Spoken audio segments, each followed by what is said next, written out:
I think that one's reality is a result of your intention and your attention. It's through spiritual practice that I've recognised that my own impermanence, my own irrelevance, the fact that I'm just a person shuffling through life, I ain't really no different now from when I was a little kid. And all I want really is that I don't want that feeling in my stomach that people are being treated badly. I don't want a feeling that people are being exploited. People need to live spiritual lives, all of us. I'm a person, and it's good to have access to the infinite consciousness that is available to all people, but through the five senses is delineated, keeping us trapped on a material plane. We think reality is what we can apportion through the limited instruments of the senses, but reality is of course far beyond that. Spiritual data, we don't have the correct instruments to receive it, and we live primarily in the realm of the senses. Anything that we're describing through science, we're describing through the prism of the five limited senses. Our eyes can only see between infrared light and ultraviolet light. There's light bouncing around everywhere. Our ears can only hear a tiny decibel range, can't hear the noise of a dog whistle, can't hear any high-pitched frequency sounds. Isn't it likely then that there are other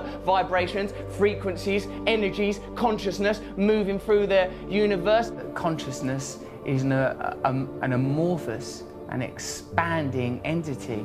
I think that we allow our consciousness to be prohibited by our senses, prescribed by our senses, living in the realm of these five apertures into our reality. But reality is limitless, space is infinite, time eternal. Through yoga, one can temporarily break the bonds that chain us to the mundane, the mondial, that which is of the earth, and we can temporarily at least receive a taste of the infinite. I don't want to get too cosmic about it, but we are just this sort of temporary blob of atoms, you know, endowed with consciousness for the merest moments in infinite space. Meditation and yoga, these are fundamental parts of my life. I think it's difficult these days with religion getting such a rough ride, the Pope resigning, bloody terrorism and nonsense. It's difficult to find an access to spirituality, but we are by our nature spiritual people. If we don't have access to spirituality, we suffer as individuals, society suffers. We need to recognise at some point that within ourselves there's an infinite capacity for connection with all things. Well, I love the fact that you describe it as you have a daily access to unseen realms of power.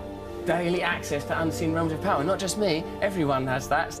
For me, what I've discovered is that transcendental meditation is useful to me, not because of a unique set of circumstances, not because of my formerly secret brilliance, no, but because I am a human being.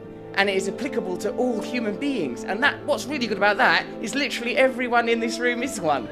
What I say is that we're basically all right human beings. Whenever there's a disaster or an accident, people's impulse is to help one another. So I'm thinking anyone that galvanises people, brings people together and points us to the better aspects of our nature and help us to overcome our basic things like fear and desire, I think these people are worthy heroes, rather than the heroes that are nominated today, heroes that are low vibrational frequency that make us concentrate on daft stuff. So like they want you to be talking about Justin Bieber, they want you to be talking about twerking, they don't want you talking about fracking, they want you talking about twerking. They want to get on with their job, shut your fucking mouths and watch this shit, you fucking morons. And I know, because I've been part of the charade. But, you know, I'm awake now. Look beyond the superficial. That's the problem with current affairs. You forget about what's important. You allow the agenda to be decided by superficial information. What am I saying? What am I talking about? Don't think about what I'm wearing. These things are redundant, superficial. And I don't think that we should be continuing to propagate the idea that famous people are magical and special, because it makes people feel that their lives ain't no good. And I don't think we should be living in that kind of fearful paradigm. It's that. I'm like a vegetarian. I believe we're all equal. I ain't got the right to kill. I don't kill, like, say a fly comes in my house, I'd tolerate that little arsehole.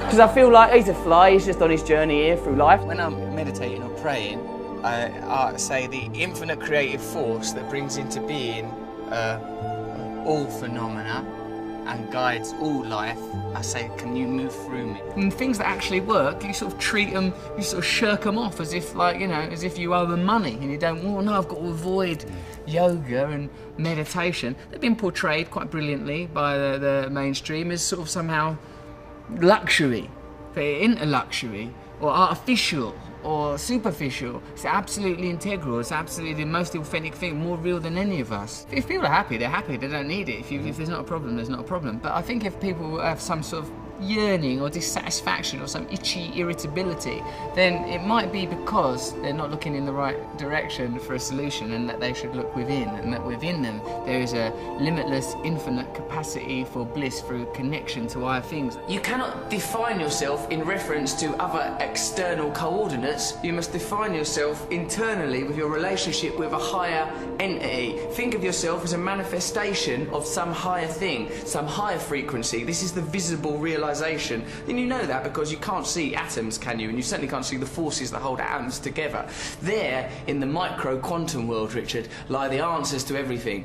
We can't understand it with our logical, rational minds, but we feel it intuitively. Get yourself in alignment with that stuff and you beam like the sun. The dead human ape has fulfilled its potential. The dead human ape has not evolved for the last 10,000 years. These are the achievements of the dead human ape. Now we must transform, become enlightened, so that we can access the next realm of consciousness necessary for our evolution. Right. So I think we elect to ignore the spiritual at our own, and it causes a deficit for ourselves and for our culture and for our planet. I think that we are too easy to identify ourselves as individuals. That idea is fortified daily through, as we said before, the stimulation of primal desires, that which anchor us to the self, and we ignore that we're here for such a short while, that we're all basically the same as one another, we're all connected to each other, and we have a collective responsibility to. Look, God is not something that's about thinking you're better than someone or a reason to have a war with someone. It's that within us, beneath and beyond our identity as human beings, driven by fear and desire, defined by the realm of the senses and the material self, which is transitory, there is a divine self that is connected to all living things, that is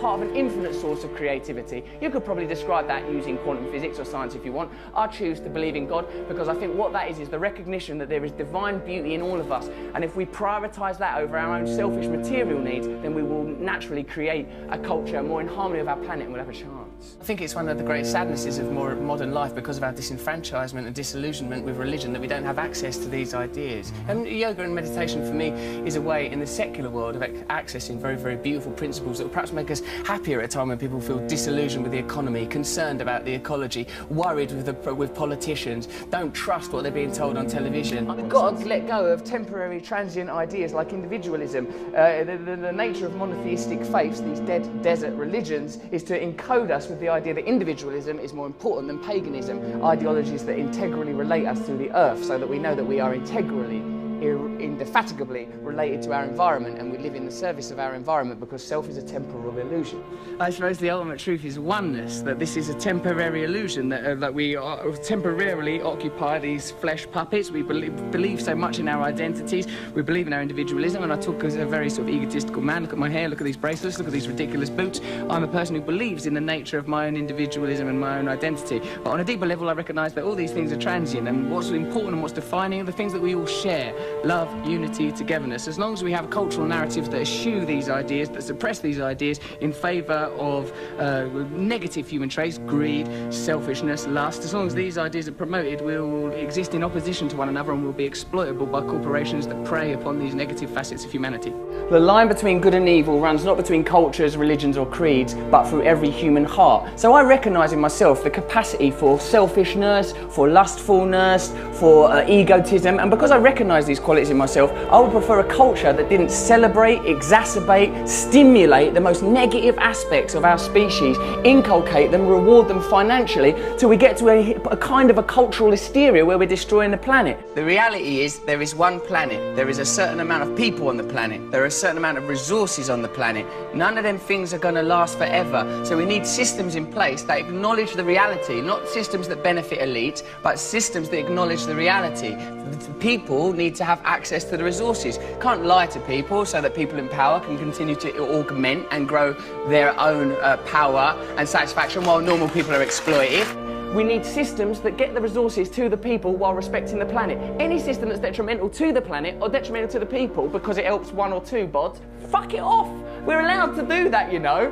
We are creatures on a planet. We are mammals. Look at the faces of the people that we're being asked to vote for as leaders.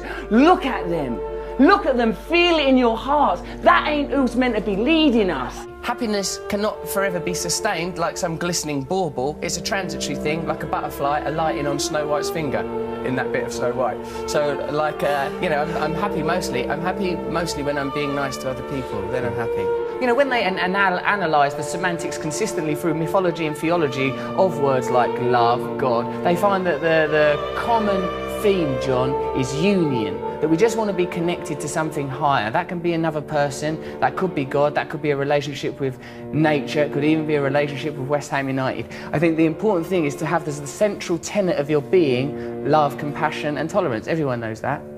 You know, like the realisation that this is only a very temporary thing, that the only thing that matters to any of us is love, that everything, that underscoring everything is love. You know, if it's a biological, anatomical human condition, the idea of acquisition and survival of the species, then that 2% that distinguishes us from the great apes, somewhere within that is that divine spark that philosophers have always espoused upon and written about, that somewhere within that, that's the truth that we're trying to head towards. What it felt to me was like the dissolution of my idea of myself. Like, I felt like separateness evaporated. I felt this tremendous sense of oneness. I find it, I'm quite an erratic thinker, quite an adrenalised person. And like, but what, through meditation, I felt this sort of beautiful serenity and selfless connection.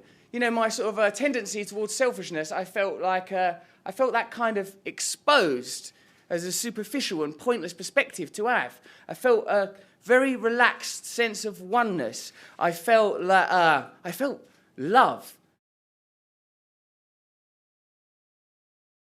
Follow me on Twitter if you want to, @RustyRockets, but basically carry on doing what you're doing, being happy in your hearts.